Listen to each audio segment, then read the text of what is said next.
The Go Battle League's 21st season has arrived with the Dual Destiny season, and there's some new move additions and buffs, some of which we even called in previous videos, so we're analyzing them. Who's good and who got nerfed?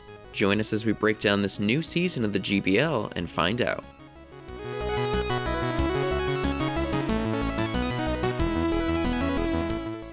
Welcome back everyone. The Dual Destiny update is definitely smaller than the huge Max Out update, but that's honestly to be expected. They usually do one huge update each year, and smaller updates in December and June. However, the updates we are getting seem very intentional and will bring some new faces in, so let's start off with the buffed and nerfed attacks. Wait a minute. On the first day these updates were announced, Rage Fist was said to be getting an energy nerf, much to the dismay of all the people who went all out on Mankey Community Day. But later in the evening, this nerf was taken away, so now, Primeape and Annihilate live another season. But for the actual changes, up first we have the 3 Elemental Fangs getting +1 energy, bringing them from mediocre moves to clones of Counter and similar moves like Dragon Breath and Confusion. This is actually a change we had predicted for Season 20, but it's still nice to get it now.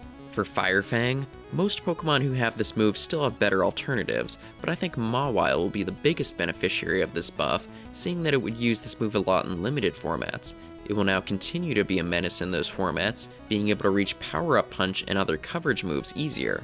For Ice Fang, Baxcalibur will definitely prefer this move to Dragon Breath in the Master League and Master Premier, giving it better coverage against Pokemon like Landorus, Togekiss, Dragonite, and Zygarde.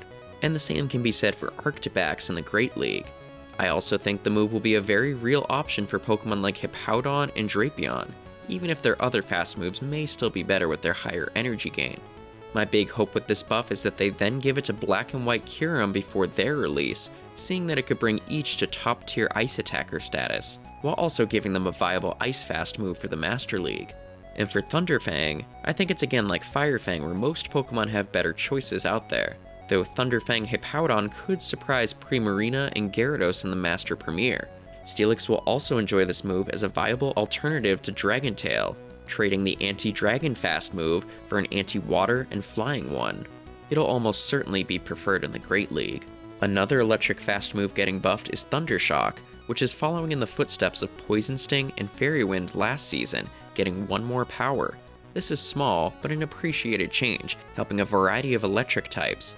I don't necessarily think it'll make any of them super meta, but it will help out some like Stunfisk, Zapdos, Togedemaru, and of course, Morpeko.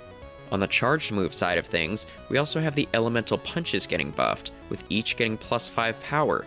If we're still in the era of Medicham or Annihilate, I think this would have been a bad change, but with each being less prevalent, I think 60 power for each is a good idea. Fire Punch will have the biggest impact on Diggersby, Hypno, and Groudon, the 3 main users of this move, though obviously Hypno will benefit from any of the Elemental Punches because they were all buffed. Ice Punch will be great for a much wider selection of Pokemon though, including Alolan Sandslash, Haunter, Marshadow, and potentially even Primeape and Annihilate. Now Thunder Punch was distributed a lot earlier this year, so there will be a wide selection of beneficiaries for this one, including Typhlosion, Muck, Scrafty, Ampharos, and several others, but I'd argue Goodra will specifically be the happiest with this buff.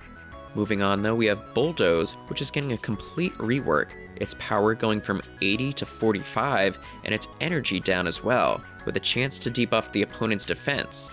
This may have some niche use on Pokemon like Alolan Sandslash and Mamoswine, but I think they may still prefer the alternative choices. I think Zygarde will be the biggest user of this move though.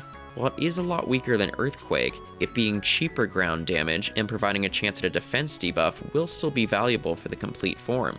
Not sure if it really needed a new tool, but here we are. Moving on though, we do have some move additions too. Dragalge will receive Focus Blast, which is a choice. I've used Dragalge myself, and while I would definitely enjoy a stronger move to deal with steel types, a 75 energy move takes way too long for it to get to, so I don't really see it being that useful. Still, it may prefer it over Outrage, seeing that Focus Blast provides more coverage. Next is BIBAREL, who gets Rollout. Now this one is really interesting. BIBAREL has a great stamina stat, which gives it a slightly above average bulk, and Rollout will allow it to get to its charged moves quicker. While I don't see it becoming a full-blown meta threat, It does add a lot of valuable wins like Azumarill, Dunsparce, Mandibuzz, and Dugong.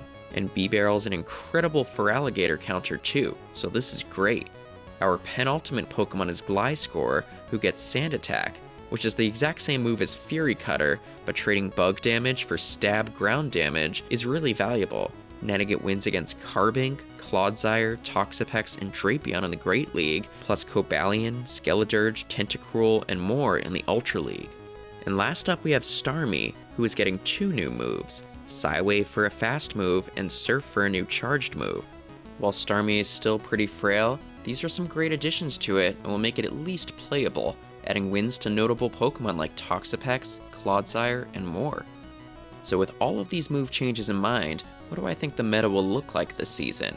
It definitely won't have the drastic changes of the max out season, but I do expect some new faces, Gliscor in the lower leagues for example.